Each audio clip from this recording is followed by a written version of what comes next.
আমরা এখন উপস্থিত আছি ছাগলনাইয়া কাছারিবাজার পাঠানগর সরকারি উচ্চ বিদ্যালয় কেন্দ্রে। এই কেন্দ্রটিতে প্রায় 4025 জন ভোটার, ঠিক ভোটের শেষ মুহূর্তেই কিন্তু আমরা এসেছি এই কেন্দ্রটিতে। ভোট দেওয়া অনেকটা শেষ, কিন্তু আমার পিছনে কিছু মহিলা ছিল, তারাও ভোট দিয়েছেন, চলে গিয়েছেন, এখনো পর্যন্ত শেষ সময় পর্যন্ত অপেক্ষা করছেন যে ভোট নেওয়ার জন্য। তো আজকের এই কেন্দ্রের ভোটের পরিস্থিতি আমরা জানবো। এখানে একজন রয়েছে, আমরা তার কাছ থেকে জানতে চাইবো। ভাই, আপনার নাম? আমার নাম বেলাল জমাদার। আমি চট্টগ্রাম মহানগর বাকলী ১৯ নম্বর ওয়ার্ড স্বেচ্ছাসেবক দল যোগ্য আহ্বায়ক এবং দপ্তর দায়িত্বরত। আমার এখানে আমার বিএনপির ভোট জি করছেন? জি আমার ভোট কেন্দ্র এখানেই। আমি এখানে ভোটার।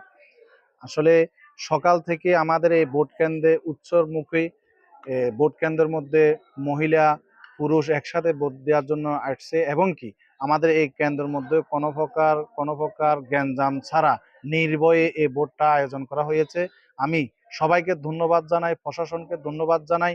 কিছু কিছু ক্ষেত্রে আনসারের বিরুদ্ধে যে অপপ্রচার চালানো হচ্ছে, জাল ভোটের বিষয়টা, আসলে এগুলা অপপ্রচার চালানো হচ্ছে। একটা ভোট কেন্দ্র যাতে বন্ধ হয় ওই পরিকল্পনা অনুযায়ী এগুলা করানোর চেষ্টা করতেছে। আমরা এগুলা কান দিব না।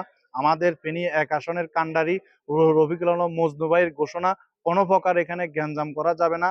যার ভোট যেখানে দিবে, আমরা যেখানে জনগণের যেখানে রায় দিবে, আমরা এটা মানে নিয়ে সামনে এগিয়ে যাবো ইনশাআল্লাহ।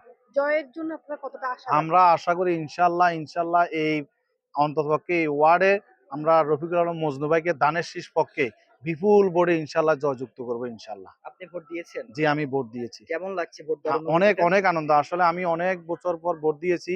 আমার কাছে অনেক অনেক ভালো লেগেছে। আমি আসলে দীর্ঘ ১৭টা বছর আমি ভোট দিতে পারি নাই। আজকে ভোট দিতে পেরে নিজেকে আমি ধন্য মনে করলাম।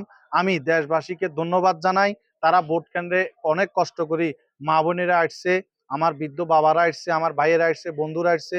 আমি সবাইকে ধন্যবাদ জানাই, এবং সাথে সাথে সাংবাদিক ভাইদেরকে ধন্যবাদ জানাই। তারা অনেক কষ্ট করে বিভিন্ন কেন্দ্রের মধ্যে যাচ্ছে।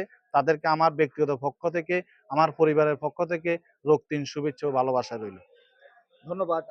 দর্শক, ভোট শেষ হওয়ার প্রায় ঘন্টা খানিক বাকি। খুব বেশি একটা সময় নেই, কিন্তু